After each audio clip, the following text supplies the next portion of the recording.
And this young brother started this organization about 6 years ago. And they're starting with kids as early as 3 years old, teaching them algorithms, like when they walk and what that means, and turning them into algorithms.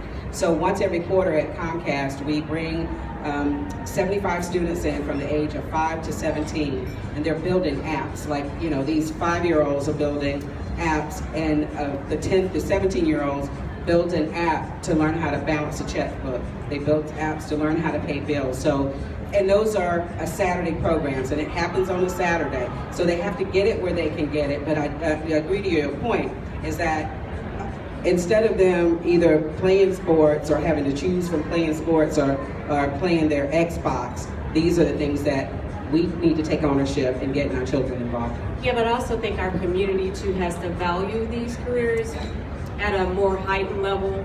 So we did some kind of case studies inside of Intel where we had some high school girls that had been interning for the summer. And it was a focus group where we asked them to give us just some detailed, pointed information at the end of the session. And many of them voiced some of the same concerns we heard earlier through the panels. Is there's always people at the games. The athletic programs have all of the money. The teachers have to pay out of their pocket for the math assistances after school. Plus, we aren't showing up at their science fair competitions as parents or as adults, and they don't get the same level of support. So I think as a community, we also have to step up and value these careers because, quite frankly, as we know, the STEM jobs are going to be growing 3 times the rate of the non-STEM jobs. Unemployment is also going to be half the size for STEM jobs. So then it begs me to ask the question, why are we continuing to not value these careers and also these fields? Right. And we actually have the parents in too. So when we do those Coding for America, they partnered with will.i.am to do it, but we have sessions for the parents too. So I wanted to build on just a couple of these points. So one of the things that we do at Fannie Mae is we have 2 programs. One is an associate program in technology and operations where we focus on bringing in recent undergrad students, and we reach out to several universities in the Washington, D.C. area, and there are a couple of historically black colleges that we target as well.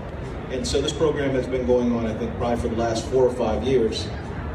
One of the challenges that we encounter is that when we've gone to some of the historically black colleges, we have very few people who actually interview for opportunities where there's a high likelihood that they will get a job going through this process.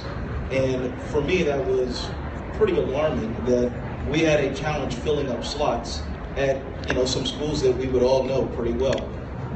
What it told me, and this is what I realized through some of the nonprofit work that I do, is that there are a lot of our young people, even our young people who are college educated, who feel like they are not qualified for this path, and they actually disqualify themselves before they take a step forward and see what are the opportunities, how will they train me, how will they invest in me, how does this build off of the things that we're learning. And so I definitely see it with some of the underprivileged youth that I work with, really saying that math is something that I want to stay away from. But I was more surprised to find out that some of our undergraduate students encounter the same thing. We also have an intern program where we actually reach out to some of the local high schools and bring students in, and that's been something that's been positive and given them a lot of different experiences. I want to go back to your scenario where the young boy was playing with Legos, but the girl was playing with dolls. Do you find there's a disparity between women in technology, and what are we doing about that? Yeah, so definitely, I can speak to 2 things. So definitely we know there's a lack of women in technology, and although women are graduating at 50%, 60% of colleges are college graduates, in terms of engineering, it's about less than 20%. So you can see there's a huge disparity there. At Intel, we have quite a few programs that are focused, again, starting across the whole pipeline. One of the ones that come to mind that's really working for us is the National Center of Women in Information and Technology. We work with them because we found through the research that girls related better to their peers.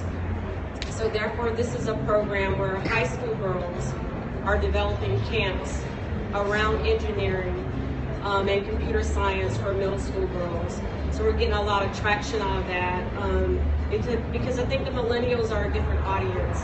And even where there is proficiency, if there is no student interest in these careers, we still can't retain students in engineering.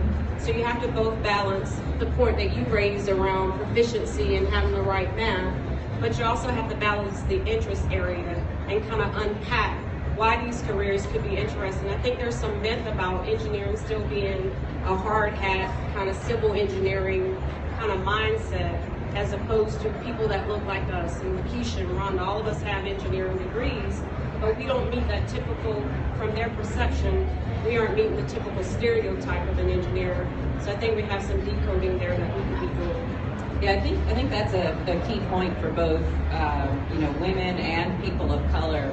That connection with STEM fields and seeing that it is for us and it's not something that's different. So Chevron, there are two organizations that we partner with. One is TechBridge, and that firm is around getting young girls interested, because to the point, you really have to get to them at an early age and change that mindset, because there is that you get these stereotypical things in mind that math is hard, math is for boys. Math is for, non-people of color, right? I mean, I know at my high school, going through, and that was me, I was a math nerd, and I didn't let stereotypes get to me. I mean, there were the three of us who we were taking calculus, our whole class was taking calculus. It was the three girls that got the 5s on the AP test, not the boys. But people need to see, young kids need to see people like themselves doing that, hearing those stories. So what Susan Taylor was saying at lunch, mentoring is so important, because you have to make that connection to break down these historical stereotypes. And so the second organization that we partner with at Chevron is NSBE, the National Society of Black Engineers. And this is one of their forefront missions.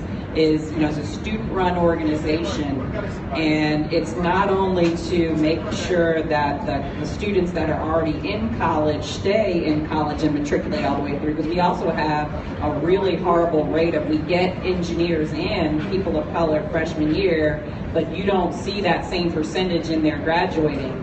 The other thing is that you also have to reach back from the pipeline standpoint, because like my fellow person on the panel here said, that if you don't get them in 4th or 5th grade, you've lost them if they do not have that math proficiency. So one of the things that NSBE is doing is they are doing these camps around the country called SEEK. And again, it's very powerful. It introduced them to like the robotics and things like that. The powerful thing is they are taking the students into the community. So they're taking the students out of the college into the community so that the kids can see someone like them that is close in age to them, that grew up in the areas that they grew up in, and that they are doing these roles. And it's not, you're not, it's cool to be an engineer. How many times we have in our community where it's not cool to be smart? And so we have some very smart children who don't want to be cool because they will be ostracized. We've got to break all of that down, and I really think it's that connection, the mentoring, seeing someone like you to be able to do it, that's going to help us. So